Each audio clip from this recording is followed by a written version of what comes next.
Hey guys, welcome again to another online experience here at Pinnacle Church. I'm Heath, I'm the lead pastor if you're new to checking in with us. And we started a series last week out of the book of Philippians. We're doing that for the summer. We're going to just be going through the letter that Paul wrote to the Christians in a city called Philippi. Philippi is in modern day Greece. And it was where a church was started where one of the first converts on the continent of Europe would be a lady named Lydia. And so we're just going to continue working through that text. And a big theme of this book is the word joy. And we talked about last week how joy is independent of circumstances. And happiness can be a part of joy, but joy is something more than just happiness, because happiness can be dependent on circumstances, and joy actually is found through our relationship with God. It's the ability to have something to hold on to when even life is hard. And so that's a major theme. And Paul's going to talk about that all throughout it as he talks about various topics. You know, one thing as we think about joy, I think one thing that can rob us of joy at times, I know for me, is when setbacks happen in life. You know, you have that moment in life where you're going in one direction and you think you've got something figured out, whether it's a relationship, your job, a goal you've been working on in your life, your health, whatever it is. And then suddenly you have a setback. You know, you get injured. This can be trivial in some ways, but like right now, I'm dealing with a knee injury. And 2 years ago, I had a knee injury, and I did all the therapy, and I got better, and I got back to doing the hiking and the exercises I love to do and the running, and now I'm dealing with another setback, and it kind of bums me out, right? So setbacks and that's to me in a lot of ways in the grand scheme, not as big a setback, but setbacks can be big things. And sometimes I think we can get in a mindset when we have a setback in our life, when the metaphorical door gets shut, that we think, well, this is permanent, or this is the end. And there's times in my own life when I believe that. And maybe you too. I mean, maybe you've been in situations where you looked at setbacks in your life and you couldn't see anything but the loss in the moment, right? Well, what I want to do, we're going to go and look at some words that Paul wrote in chapter 1 in Philippians, and we're going to see that the Apostle Paul, even in the midst of a big setback, was able to have a different vision than we often do in our own setbacks. He was able to see something different. And I think what I want to see is, how did he see it that way? And how can we maybe see our setbacks differently and possibly see maybe some things that God might be doing even in the midst of our setbacks? And so to do that, we're going to be in Philippians chapter 1. And I'm going to start with verse 12, and we're going to go down for a few verses. So we'll start with Philippians chapter 1, verse 12. Paul writes, he says, "Now I want you to know, brothers and sisters, that what has happened to me has actually served to advance the gospel." Now, if you got to know the context here, when Paul says what has happened to me, is Paul is in jail. He's in Rome. He's in prison. Now, he doesn't know this when he wrote this. He will be released and have a few years, and then later he'll be put in jail again and ultimately executed, but not this time. And this time in jail, Paul is on what's called house arrest, and he had a Roman guard chained to him 24/7, but he's not able to travel. His freedom has been taken away from him. And you would think if you get your freedom taken away from you, whether or not you're in prison, a physical prison, or you're on house arrest, limited, that it's going to be a setback in your life. This is the guy who takes missionary journeys. He plants churches. His whole mission in life is to share the gospel with everybody and plant churches. And this seems like a setback. But notice what he says. He says, it's actually served to what? Advance the gospel. And when he says the gospel there, he's talking about the good news of who Jesus is and what he did, and that we have this new king, it's Jesus. And notice he says, I'm in jail. You would not think on first glimpse, looking at what's happened, well, Paul's in jail. He can't go out and preach. How's the gospel getting advanced? But Paul is saying, actually, guys, what's happened to me, this setback, is actually advance the gospel. It's opened a door. It's opened an opportunity for the gospel, the good news, to actually spread. And so he's going to tell us why here in a moment. But here's the first thing I want us to get then. Setbacks can be opportunities.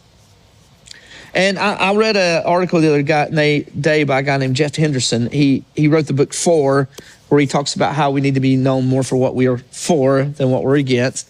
But and I get his email periodically. And in there, he was talking about disappointments. And disappointments can just be another way of saying a setback, right? And in his email, he said, how often do you look at your disappointments as opportunities? That yes, this door may have been closed in this, but what's the opportunity that you see? How often do you look at your failures as opportunities to say, okay, well, there's opportunity in this. There could be opportunity to grow in this. There could be an opportunity to try something out new. There could be an opportunity to do something I never thought of doing if the door had not been closed in my life. And here, Paul is showing us that yes, even though he's in jail for all intents and purposes, he's on house arrest, he's in chains, he's changed up 24 hours a day. He says it's still advancing the gospel. This setback actually has become an opportunity. And why do I say that? Well, if you look on down in the text, Paul says these words. In verse 13, he says, as a result of him being in jail, he says, it's become clear throughout the whole palace guard and to everyone else that I am in chains for Christ. Now, what you got to understand, when he says the palace guard there, that would have been a Roman praetorian. And a little side history there, praetorians were the guards who guarded the emperor. They guarded the palace. They were the elite guards of Rome. They worked there in the city. They did more than just guard the emperor. And one of those things is they would guard an important prisoner like Paul. And in case you're a little skeptical about the history there, history pretty much says, yes, Paul existed, and yes, praetorians, and yes, he was arrested and guarded by a praetorian. And I want you to think about that for a minute. Imagine these guys would work in 4-hour shifts, probably, chained, on a long chain to Paul. Keep an eye on him. Paul is able to write his letters. He wrote this letter. He's able to receive some visitors and minister. But you are stuck with this guy 4 hours every day on your shift, every single day, and you're stuck to Paul. And you don't think that Paul talked to you about Jesus? And so that's where Paul is saying, this was actually an opportunity because I've got a bunch of these praetorians who I might not have been able to tell the gospel to. They're a captive audience. They're here. They got to put up with him. They got to hear it. And I think that some seed was probably planted there because you'll read later in the letter over in chapter 4 that Paul even says, I send greetings to Caesar's household. That some people, even in the household of the emperor of Rome, now we don't know if it's a servant or distant relative, we don't know, but even it had the gospel had permeated there, and it could very well have started with these praetorians. And so a second result as he goes on, look at what he says in verse 14. He says, and because of my chains, most of the brothers and sisters have become confident in the Lord and dare all the more to proclaim the gospel without fear.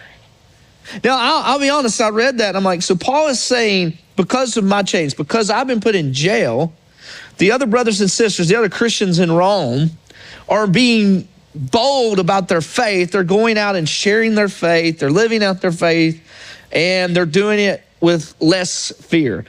And at first I read that and I'm like, well, that's interesting because you would think that if a major figure in a movement gets put in jail, the other people are going to be a little afraid to go out. But it had the adverse effect is that actually the believers stepped up.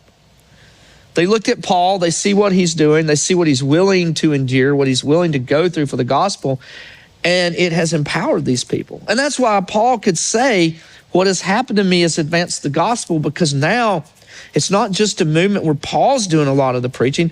More and more people are proclaiming Jesus and sharing the gospel. And that's why I say, setbacks can be opportunities. And of course, for Paul, center of his life was Jesus. And any setback in his life that was viewed as an opportunity would be viewed through that lens. And I know if you're not a follower of Jesus, you're not quite there yet like I am, or a lot of people listening to me, but there's still a principle there in your life that sometimes you need to look and say, this setback, what's the opportunity in this? We went through some changes even in our church recently, and as we all talked, I said, we've got to see, okay, what's the opportunity in these things? Same thing in our life. It's a principle. Now, look at what he says he goes on, and if you read down in verse 15 and 17, as he talks about these believers have been bold, he says that some of these people preach the gospel out of good motives and out of love for Paul and love for Jesus. He says other people are preaching out of selfish motives. They're kind of, in a way, you could see them as rivals to Paul, and they think, oh, I'm getting a leg up on Paul. I mean, we all can instinctively sometimes do this if we're in an industry of business, even churches, and we maybe see that the guy down the road or the person that's our competition's hit a little bump. We can maybe have a little wrong motive of like, yeah, I'm going to get ahead now. And that's what's going on there. But look what Paul says in verse 18. He says, but what does it matter? The important thing is that in every way, whether from false motives or true, Christ is preached. And he says, and because of that, I rejoice. Paul is saying, hey, these guys could not have 100% pure motive of why they're doing what they're doing. He says, but the gospel's still getting preached. And so Paul says, and that makes me rejoice.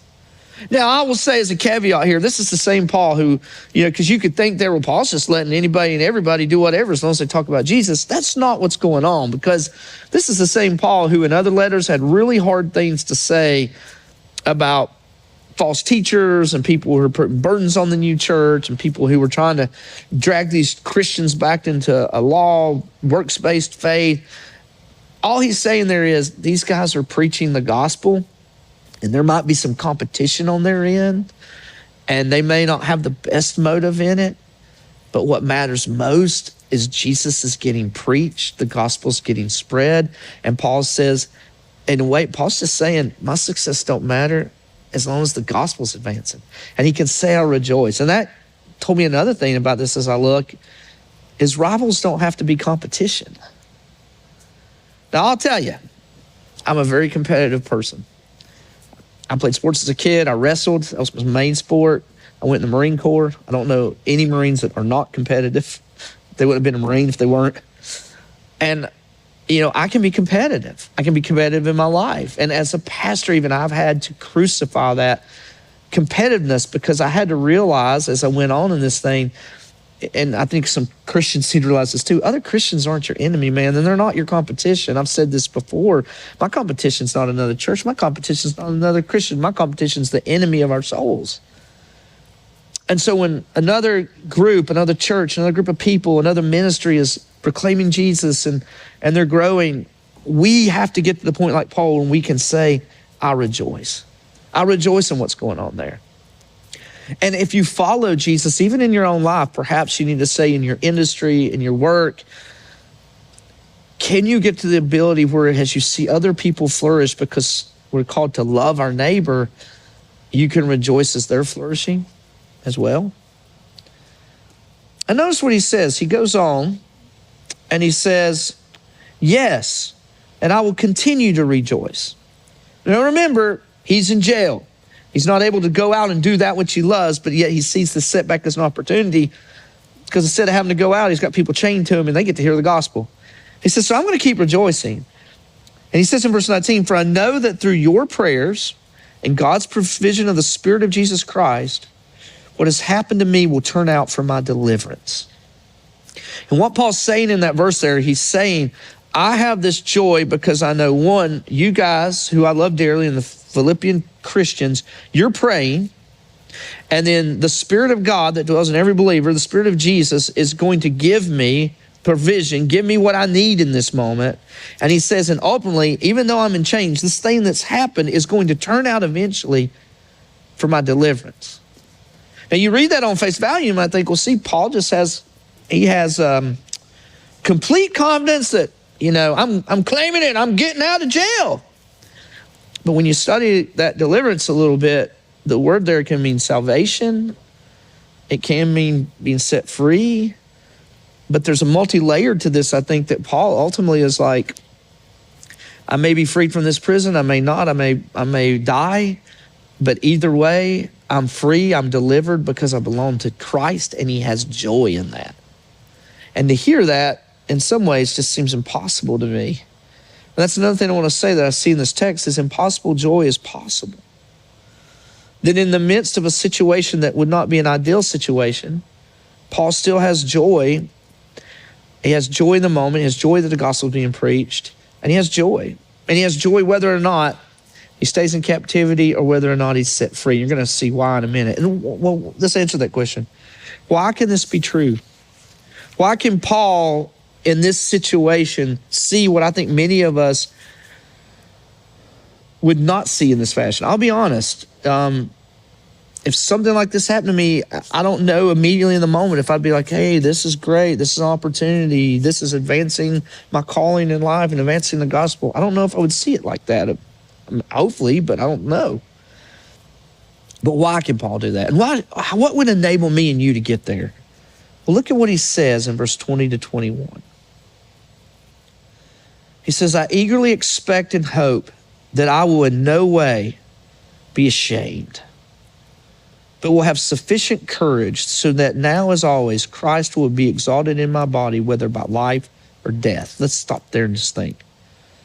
Paul says, I've got this hope, this expectation that I won't be ashamed. To be ashamed, he's saying, in elsewhere he says, I'm not ashamed of the gospel, for it's the power of God for salvation. He says that in his letter to the Romans. He says, I want to have courage that now always in every area of my life, he says, Christ will be exalted. What he's saying there is, Christ will be everything to me, and I will glorify Christ in my body. And he says, whether I live or whether I die, whether I'm set free or I'm executed, he's basically saying, I want my life to reflect Jesus, to magnify Jesus, to preach Jesus, to share Jesus, and whether I live or die, that's all that matters. And then Paul says this statement, for to live to me, to live is Christ, and to die is gain. Do you get the power in that statement? I mean, to me, it's an audacious statement because he says, basically what Paul is saying is, living is Jesus, but if I die, dying is gain. And I don't know if we're all there yet. I mean, think about getting there. He's saying, if I live, he'll go on, and we're not going to hit the rest of it. But if we go on, he starts discussing more about that. He has this discussion. He's like, if I stay, it's good for you guys because I can preach the gospel, minister to you and all that. But if I die, it's going to be better for me because I get to go be with Jesus. And some people could look at it and say, that's real fatalistic. But the point is, for Paul, everything in his life centered around Christ. And so he could live in this tension of, I'll live this gift of life I've been given, but he's not afraid to die. And he knows that ultimately when he steps out of this life into what comes next, that will be the greatest gain he's ever experienced. And that right there is why Paul could look at being in jail as an opportunity. That's why he could rejoice when it seemed like his life was set back, because it all centered around Jesus and the fact that he did not have to fear really anything because he knew even death, the ultimate enemy, our ultimate enemy, the ultimate fear, he wasn't afraid of.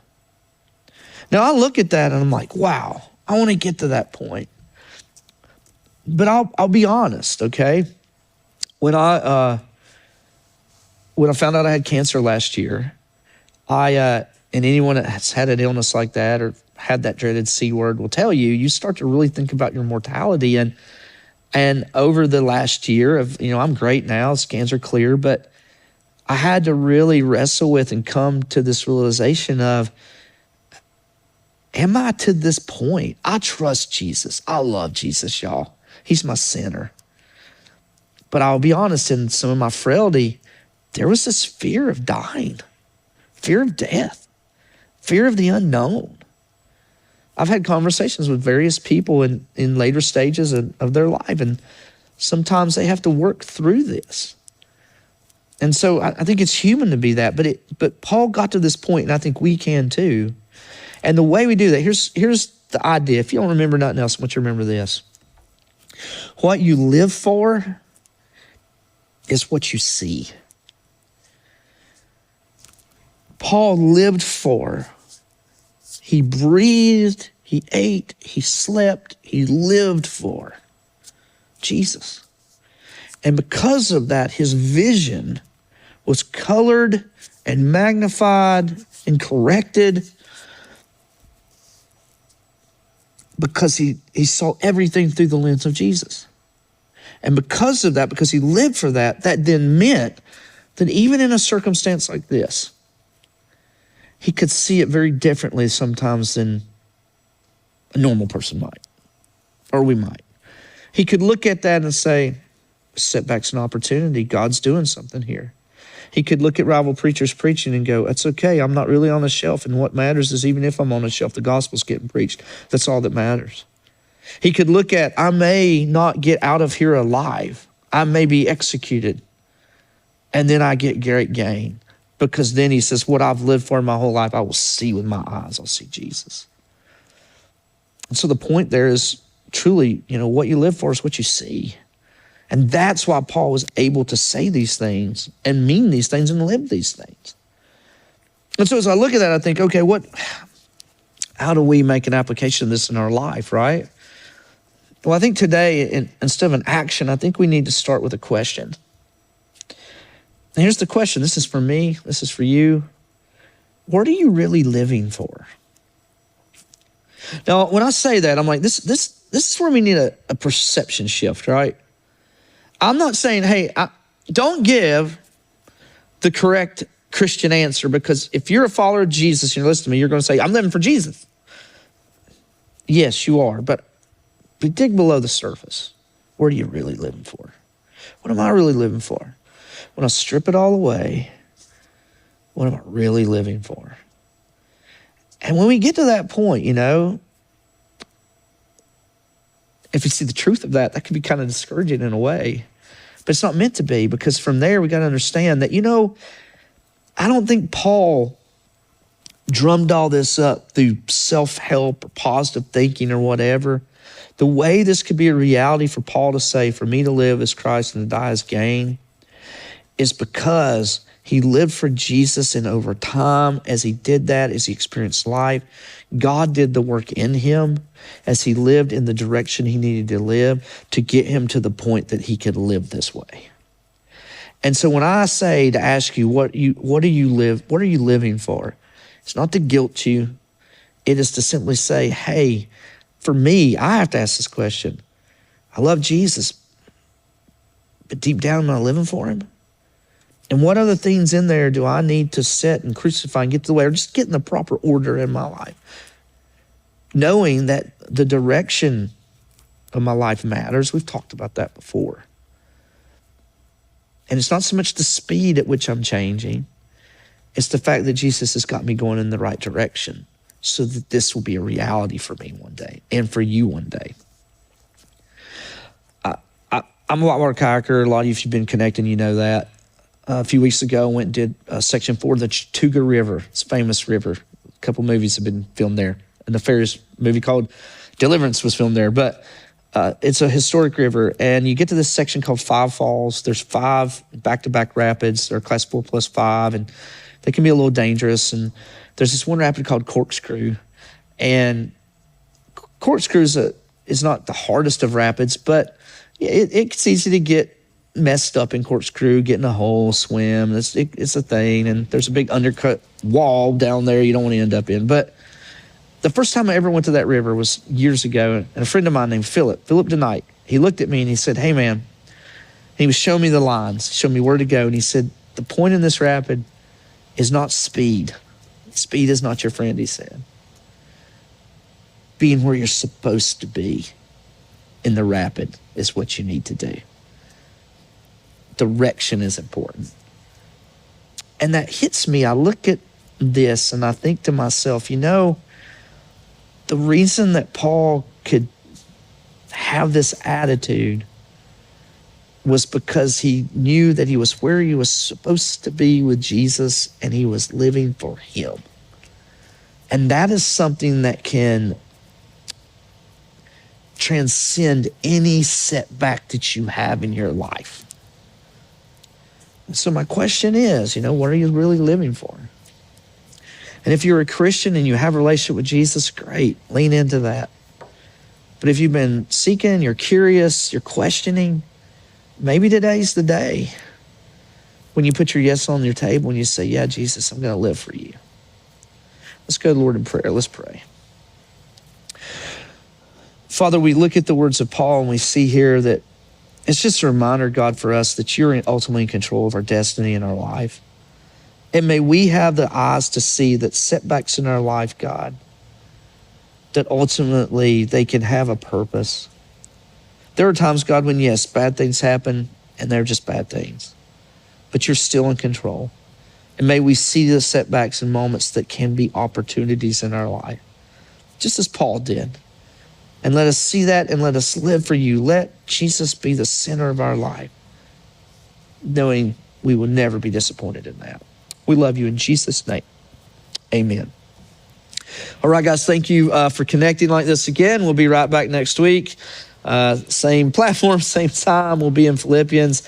And I'll tell you, I say this every single time. If you've connected with us like this for a while, but you've not yet been to Pinnacle physically, and you've decided, I'm going to go check those guys out, and you show up and you come and hang out with us physically, and you see me out in the hallway, out in the lobby, come up and say hey to me. Tell me you've watched us online. I would love to meet you. All right, guys, have a great day. We'll see you next time.